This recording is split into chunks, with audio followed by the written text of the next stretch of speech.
히브리서 4장 14절부터 16절, 14절 말씀입니다.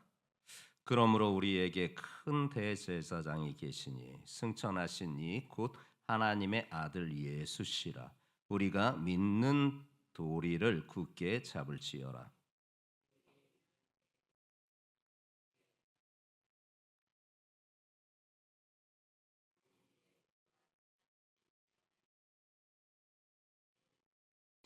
그러므로 우리는 긍휼하심을 받고 때를 따라 돕는 은혜를 얻기 위하여 은혜의 보좌 앞에 담대히 나아갈 것이니라. 아멘. 우리를 아시는 대제사장 예수님 두 번째 시간으로 함께 은혜 나누고자 합니다. 제가요 언젠가 차를 운전하는데 앞에 차량 뒷창에 재미난 문구를 썼더라고요. 그래서 웃음이 나는 거예요, 핏이. 그래서 그 문구인즉 나도 나를 어떻게 못합니다. 유유 이렇게 써 있더라고요. 정말 그분은 그분의 어떻게 하지 못하나 봅니다. 이리 갈까 저리 갈까 갈팡질팡 하더라고요. 어, 그걸 보면서 때로는 우리 인생이 그러지 않을까 싶습니다. 나도 나를 어떻게 하지 못하는 인생의 순간들이 참 많은데 그럴 때마다 내 삶의 주인은 나다 싶어서 내가 그 운전대를 바로 잡으려고 해보지만 여전히 바로 안 잡히고 갈팡질팡하는 내 모습, 그것을 멀찍이 뒤에서 바라보고 있는 하나님께서는 참 애쓴다 하지 않을까 싶은 생각이 들기도 합니다. 우리의 인생의 운전대를 내가 내 주인이가, 내가 내 삶의 주인이라고 나에게 맡기는 것이 아니라 내 삶의 주인은 오직 하나님이십니다 하고 그분에게 내 인생의 운전대를 한번 맡겨보십시다. 그러면 그분께서 반드시 똑바른 길로 갈팡질팡하지 아니하고 정속주행하면서 주님께서 인도하시는 그 인생의 목적지에 우리를 다다르게 하여 주실 줄 믿습니다. 하나님은 우리를 이해하지 못하는 분이 아니십니다. 우리의 모든 것을 아시는 분 아니십니까? 우리는 연약하지만 그분은 강하십니다. 그 강하심이 우리를 붙들고 계시는 줄 믿습니다. 하나님의 말씀 성경은 우리에게 끊임없이 말씀합니다. 너희는 연약하다. 그러나 나는 강하다. 나는 너를 돕는 자다. 그분은 계속해서 우리에게 알려주고 계십니다. 그분은 단순히 멀리 계시는 분이 아니십니다. 나와 가까이 계신 분이십니다. 그분은 친히 인간의 몸을 입고 이 땅에 오셔서 우리의 모든 고통을 경험하신 분으로서 우리의 모든 것을 다 공감하시고 우리의 모든 것을 다 아시는 분 아니십니까? 예수님만이 우리의 아픔을 공감하시고 우리의 고통을 이해하십니다. 그러기에 그분에게 우리의 인생의 운전대 맡겨도 됩니다. 그분께서 우리 인생의 목적지에 그분께서 안전하게 인도하여 주실 줄 믿습니다. 그러므로 우리는 그분 앞에 담대히 나아갑시다. 내가 운전할래니 담대함이 못해서 갈까 말까 갈팡질팡하나 그분에게 맡기면 담대히 나아갈 수 있는 줄 믿습니다. 오늘 그 시간이 되시기를 예수님의 이름으로 축복합니다. 오늘 본문에 그 이어서 말씀하고 있습니다. 예수님께서 대제사장, 그것도 큰 대제사장이 되어주셔서 우리의 연약함을 동정하신다라는 말씀을 히브리 저자는 분명하게 밝혀주고 있음을 보게 됩니다. 15절 말씀을 우리가 함께 합독해 보겠습니다. 시작.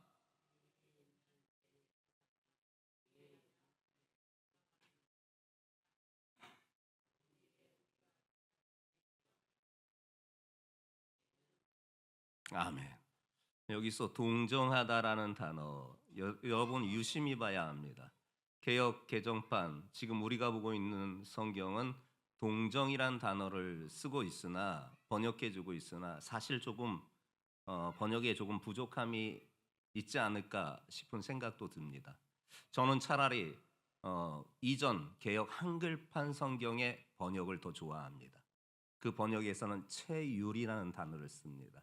몸체자에 불쌍할 율자를 써서 모든 것에 불쌍히 여긴다라는 한자 뜻을 갖고 있으나 요즘 그 단어를 사용하지 않기 때문에 지금 우리가 보고 있는 성경은 동정이란 단어로 번역한 것 같습니다.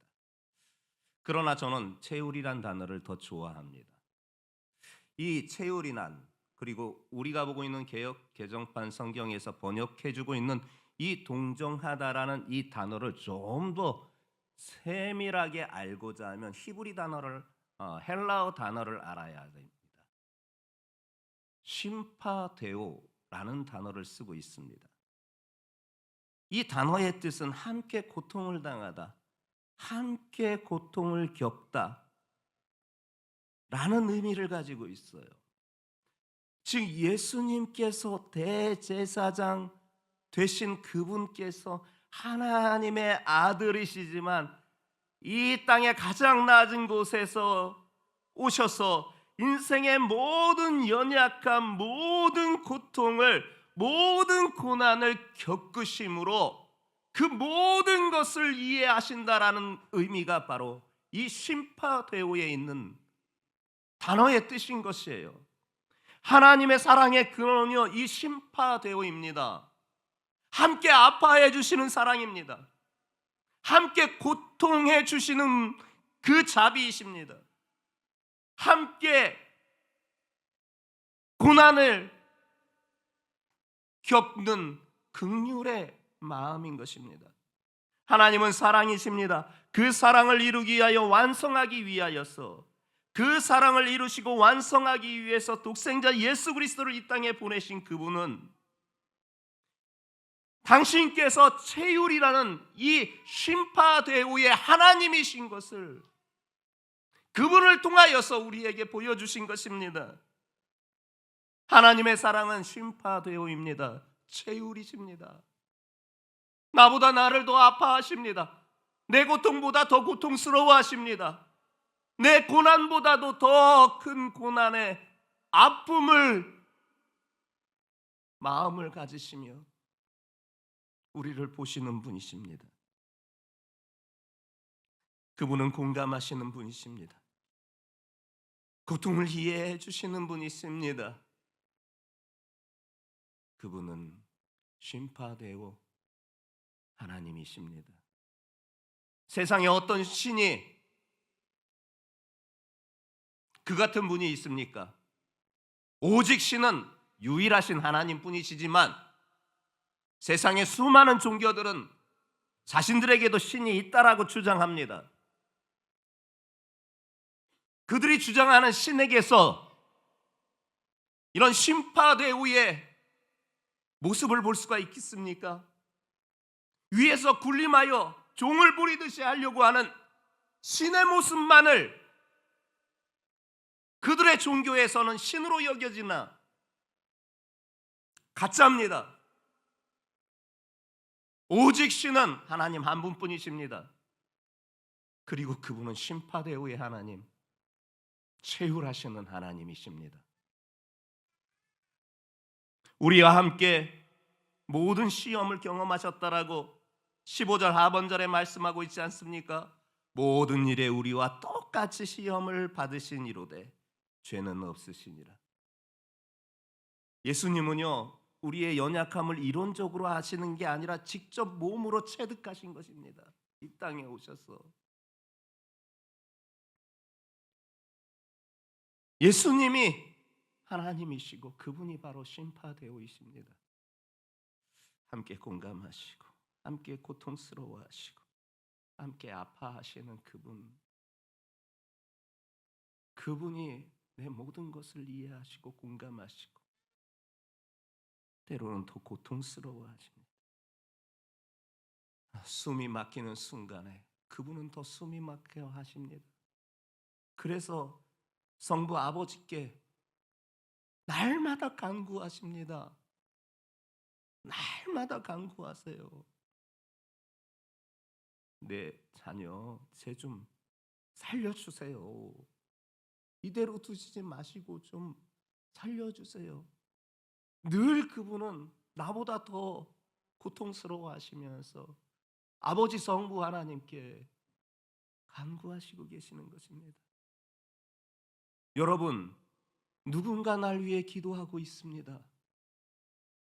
그 누군가가 누구신지 압니까? 여러분의 부모일 수도 있고 여러분의 믿음의 동료일 수도 있으나 근본적으로 여러분들을 위해서 정말 아파하고 고통스러워하면서 공감하시면서 기도하여 주시는 이는, 간구하여 주시는 이는 오직 예수님 뿐이십니다.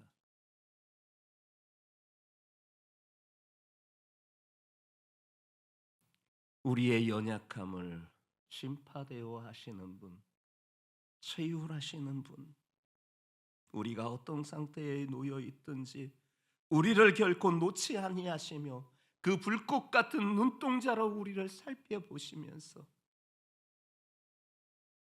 나를 붙잡아 주시는 그분, 그 고통에 대한 방법을, 그 해결의 방법을 그분은 갖고 계십니다. 단순히 위로하시는 심파데오의 하나님이 아니십니다. 우리의 모든 인생의 문제에서 분명히 구원할 능력을 가지신 분이신 예수님이십니다. 그분이 바로 심파데오의 마음으로 오늘도 여러분들을 바라보고 계시는 줄 믿습니다. 여러분들 위해 기도하고 계시는 줄 믿습니다. 이 심파데오의 주님의 마음은 어떻게 우리에게 나타나느냐? 긍휼과 때를 따라 돕는 은혜로 나타난다. 그러니 우리는 은혜의 보좌 앞에 담대히 나아가자. 그리 말씀하고 있습니다. 16절이 그 말씀을 우리에게 들려주시는 바 아닙니까? 함께 합독해 보겠습니다. 시작.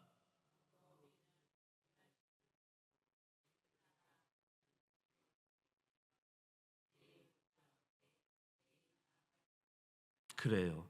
은혜의 보좌가 무엇일까요? 구약 시대의 은혜의 보좌라고 하면은 성전 안에 성소가 있고 성소에 나누어진 지성소가 있잖아요. 그 지성소를 은혜의 보좌라고 했습니다. 왜냐? 그 지성소 안에 또한 곳이 속죄소라는 곳이 있었는데 그 속죄소가 바로 은혜의 보좌로 여겼습니다. 하나님의 임재의 보좌로 여겼습니다. 근데요, 중요한 것은 그 지성소에는 아무나 못 들어가요.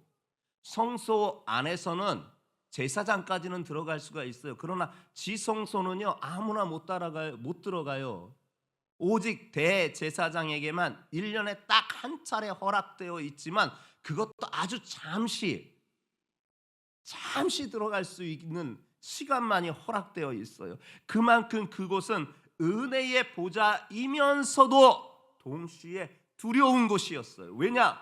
그분이 용납 안 해주시면 죽음을 현장에서 즉상즉벌로 하는 일이 생겨나기 때문에 그렇습니다. 그래서 지성소를 들어가기를 다 두려워했어요. 대제사장도 1년에 한 번 들어가지만 그조차도 두려워서 대속죄일이 다가오기만 하면 이미 한 달 전부터 그곳에 들어가기 위한 준비를 합니다. 때로는 금식 기도도 하고 때로는 매일같이 깨끗하게 씻기도 하고 또한 마음을 씻기도 하고 두려운 곳이기에 은혜의 보좌이었으나 그 은혜의 보좌이면서 두려운 곳이기에 함부로 나아갈 수가 없었습니다. 그런데 여러분, 놀라운 역사가 나타났어요. 그 은혜의 보좌에 아무도 나아갈 수 없는데 그 은혜의 보좌에 나아갈 수 있는 길이 열렸어요. 예수님께서 십자가에서 운명하셨을 때 그분께서 마지막 하셨던 말씀과 더불어 그분이 눈을 감으셨을 때 테텔레스타이 다 이루었다. 그분의 선포와 함께 그분이 눈을 감으셨을 때 그 성전의 성소와 지성소를 가로막고 있는 휘장이 쫙 찢어지고 그것이 열리고 말았습니다. 그래서 이제는 그곳에 들어갈 수 있는 은혜를 그분께서 허락하여 주셨던 거예요. 그곳에 들어가기 위해서는 반드시 필요했던 것이 담력입니다. 담대함이 필요했습니다. 죽을 각오를 하고 들어가야 되는 곳이니 말입니다. 근데 예수님께서 당신의 몸으로 그 성전의 휘장을 찢어서 그 은혜의 보좌 앞에 담대히 나아갈 수 있는 길을 열어주신 것입니다. 그래서 우리는 오늘 그분의 은혜의 보좌 앞에 이렇게 나와 있는 것이에요. 그분의 은혜의 보좌 앞에 이렇게 나올 수가 있게 된 거예요. 오늘 이 16절 하반절에 보게 되면 담대히라는 단어가 우리 눈에 띄지 않습니까? 이 담대히라는 이 단어가 파레시아라는 헬라어인데 신약 성경에만 31번이나 사용할 정도로 아주 중요한 단어입니다. 그저 담대히 하면 조금 이해를 돕기에 부족합니다. 그 원뜻은 무엇이냐? 거침없이 솔직하게 말한다. 남김없이 다 말한다. 두려움 없이 용감하게 말한다. 드러내놓고 말한다. 이 뜻이 바로 파레시아, 담대히라는 단어의 뜻인 것입니다. 이 말씀은 무엇이냐? 은혜의 보좌 앞에 나아가서 예수님의 육체로 성전의 휘장을 찢으셔서 그 은혜의 보좌 앞인 지성소 안에 속죄소 앞에 나아갈 수 있게 한 그 길을 열어주셨는데 그 길에 담대하게 이젠 그 은혜의 보좌 앞에서 그 은혜의 보좌 앞에 앉아 계신 하나님 앞에 거침없이 말해도 된다라는 것입니다. 솔직하게 남김없이 다 말해도 된다라는 것입니다. 두려움 없이 용감하게 말해도 된다라는 것입니다. 드러내놓고 말해도 된다라는 것입니다. 즉 숨김없이 모든 것을 그분 앞에 아뢰 수 있게 해주셨다라는 것입니다. 성도들이요,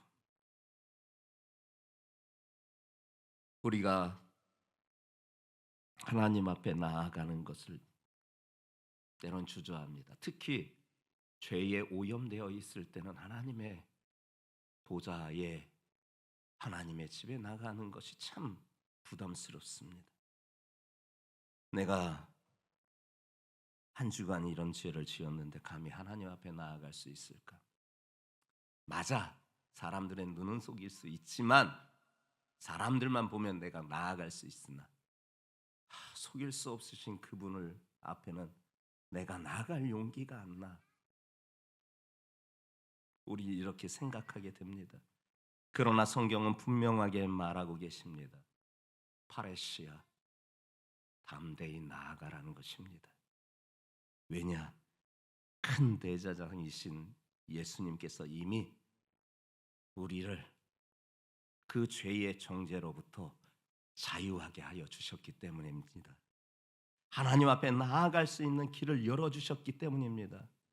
오늘 여러분들이 이곳에 나온 그 은혜는 바로 이 파레시아의 은혜인 거예요. 담대함의 은혜인 거예요. 예수님이 열어주신 길인 거예요.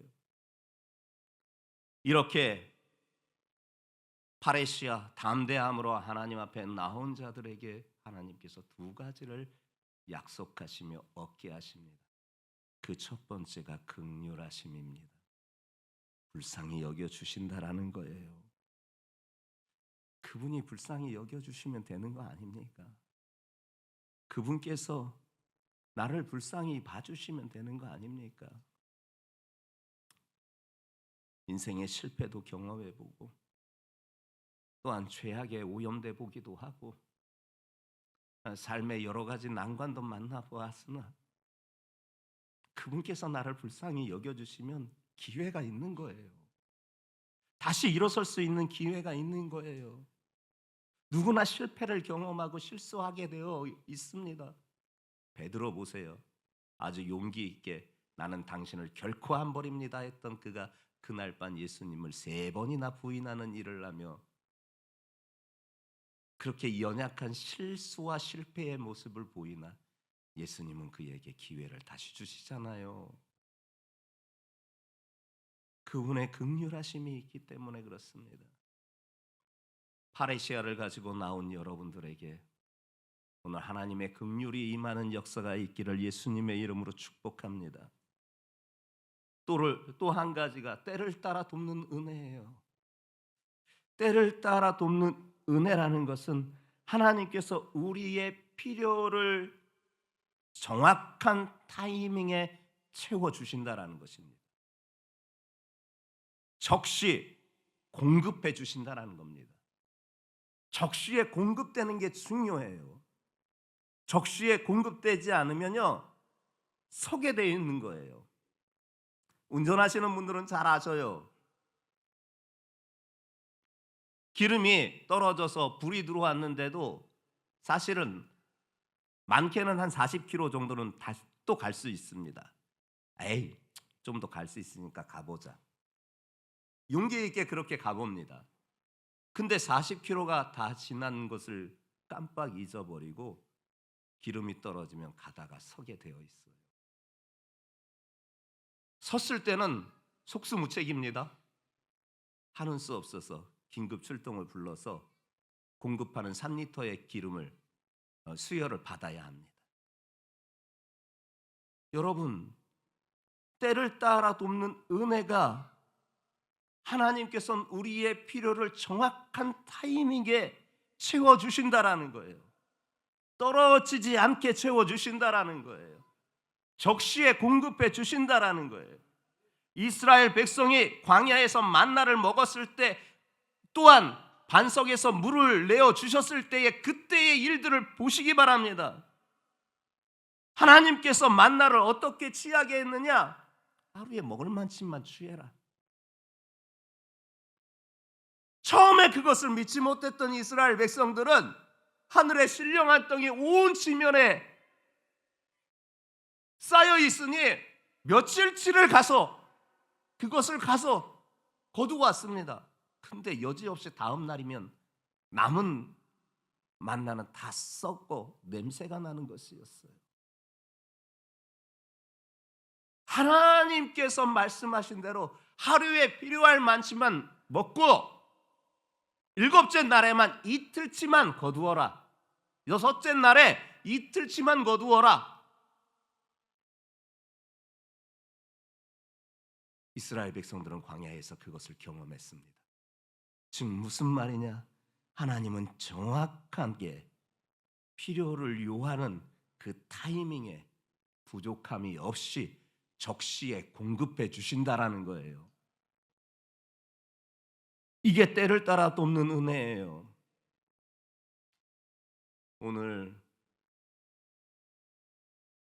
심파되어 최후의 하나님을 만나러 오신 여러분, 파레시아 담대함으로 그분 앞에 나와 그분이 공급해 주시는 긍휼과 때를 따라 돕는 은혜를 갈망하는 성도들이요, 반드시 그 은혜가 여러분들 삶을 지배하여 주실 줄 믿습니다.